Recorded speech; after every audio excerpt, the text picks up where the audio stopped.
අත්‍යවශ්‍ය තනතුරු වල පවතින පුරාපාඩු සම්පූර්ණ කිරීම සඳහා කඩිනමින් බඳවා ගැනීම කරන්න. ඒ නිසා ඒ සඳහා අවශ්‍ය කරන විධිමත් බඳවා ගැනීම පටිපාටි ඇතුලේ ඒ નિયમિત තරඟ විභාග ඇතුළු ඒ විධිවිධානයන් වලට යටත්ව වසර ගණනාවක් රාජ්‍ය සේවයේ බඳවා ගැනීම අත්විට වෙලා තිබිච්ච වටපිටාවක් ඇතුලේ වත්මන් ආණ්ඩුව මේ ඊටාම කෙටි කාල සීමාවක් ඇතුලේ රාජ්‍ය සේවයේ බිඳ වැටීම වළක්වන්නත් ඒ වගේ මහ ජනතාවට අත්‍යවශ්‍ය සේවාවන් ඒ අවශ්‍ය සේවාවන් සැපීම සඳහාත් අත්‍යවශ්‍ය රාජ්‍ය සේවයේ තනතුරු පුරාපාඩු සම්පූර්ණ කිරීම සඳහා කැබිනට් මණ්ඩලයේ තීන්දුව తీරන අරගෙන ඒ බඳවා ගැනීම සඳහා අවශ්‍ය පියවර අරගෙන තිනවා. සා ඉදිරියේදී නියමිත තරඟ විභාගය ඇතුලේ බඳවා ගැනීම පටිපාටිය වලට යටත්ව ඒ පුරාපාඩු පිරවීම සඳහා අවශ්‍ය කටයුතු කරමින් තියෙනවා.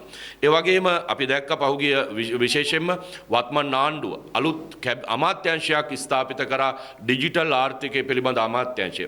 අද වත්මන් ආණ්ඩුව මේ කෙටි කාල සීමාවක් තුළ තාම ක්‍රමානුකූලව අපේ රටේ රාජ්‍ය සේවයේ කාර්යක්ෂම කිරීම සඳහා ඩිජිටල් කරණයකට ලක් කරමින් මහ ජනතාවට වඩා කාර්යක්ෂම සේවාවක් ලබා දෙන්නත් ඒ වගේම රාජ්‍ය සේවකයන්ට වඩා තෘප්තිමත් රාජ්‍ය සේවක නියැලීම සඳහා මේ පවතිච්ච අකාර්යක්ෂම සහ දුබල පැරණි ක්‍රමවේද වෙනුවට නව තාක්ෂණික ක්‍රමවේද ඔස්සේ තමන්ගේ වෘත්තීය ජීවිතය පහසු කරගන්නත් ජනතාවට හොඳ සේවාවක් සැපීම සඳහා අපි දැන් මේ ආණ්ඩුව ඩිජිටල් කරන ක්‍රියාවලිය ඇතුලේ රාජ්‍ය සේවයේ කාර්යක්ෂම කිරීම සඳහා අවශ්‍ය පියවර අරගනිමින් තියෙනවා. ඒ විතරක් නෙමෙයි අපි දැක්ක විශේෂයෙන්ම වසර ගණනාවකට පස්සේ අපේ රටේ රාජ්‍ය සේවකයන්ගේ මූලික වැටුප වැඩි කරපු වසර ගණනාවකට පස්සේ වැඩි කරපු අවස්ථාව බවට ජාතික ජනබලවේගයේ වත්මන් ආණ්ඩුවපත් වුණා. අපි දැක්කා පසුගිය පෙබරවාරි මාසේ 21 වෙනිදා පාර්ලිමේන්තුවට අයවැය ඉදිරිපත් කරා. ඒ අයවැය ඉදිරිපත් කිරීමත් එක්ක ජාතික ජනබලවේගයේ ආණ්ඩුව 60%කට ආසන්න ප්‍රමාණයකින් අපේ රටේ රාජ්‍ය සේවකයන්ගේ මූලික වැටුප් වැඩි කිරීම, ඒ වගේම 80%කින් වැටුප් වර්ධකය අගය වැඩි කිරීමේ ප්‍රබල වැඩ කරන ජනතාවට ඍජුව බලපාන විශේෂයෙන්ම රාජ්‍යාංශයට, ඒ වගේම අර්ධ රාජ්‍යාංශයට ප්‍රබල ලෙස බලපාන ඒ වැටුප් වැඩි කිරීමේ තීන්දුව වසර ගණනාවකින් පස්සේ ගත්ත ආණ්ඩුව බවට ජාතික ජනබලවේගයේ ආණ්ඩුවපත් වුණා. ඒ වැටුප් මූලික වැටුප් වැඩිවීමත් එක්ක වැටුප් වර්ධක වැඩිවීම එක්ක හැම වසරකම රාජ්‍ය සේවකයෙකුගේ වැටුප් ඒ අනුව වැඩි වෙනවා. ඒ වගේම මූලික වැටුප් වැඩිවීමත් එක්ක විශේෂයෙන්ම අතිකාල ලබා ගැනීම, ඒ වගේම නිමාඩු දින වැටුප් මේ ආදී වශයෙන් විවිධ ආකාරයේ වෙනත් ගණනය කිරීම වල අගයත් ඒ නව මූලික වැටුප් වැඩි කිරීමත් එක්ක රාජ්‍ය සේවකයාගේ ඉහළ ගිහිල්ලා තියෙනවා. ඒ වගේම විශ්‍රාමයේදී ග්‍රැටිවිටි එකට එහෙම නැත්නම් පාරිතෝෂිකය ඉහළ අගයක් ගන්න මේ වත්මන් රජයේ මූලික වැටුප වැඩි කිරීමේ ප්‍රතිලාභය ඒ විශ්‍රාම යන විශ්‍රාමික ප්‍රජාවටත් ඉහළ වැටුප් අගයක් සහිතව විශ්‍රාමයේ මේ ඉඩකඩක් අවස්ථාවක් ලැබිලා තියෙනවා. ඉතින් මේ වැටුප් වැඩි කිරීමත් එක්ක දශක වසර ගණනාවකින් පස්සේ මේ සිංහල දෙමළ අලුත් අවුරුද්ද අපේ රටේ රාජ්‍ය සේවකයන් විශේෂයෙන්ම සතුටින් සමරුපු බව අපි දන්නවා. වැටුප් වැඩි කිරීම ලබාගෙන වැටුප් වර්ධකයන් ලබාගෙන තමන්ගේ ඒ වැටුපේ වෙනසත් එක්ක විශේෂ ජයග්‍රහණයක් මේ රටේ රාජ්‍ය සේවකයන් පසුගිය කාල සීමාව ඇතුලේ ලබලා තිනවා අපි දැක්කා.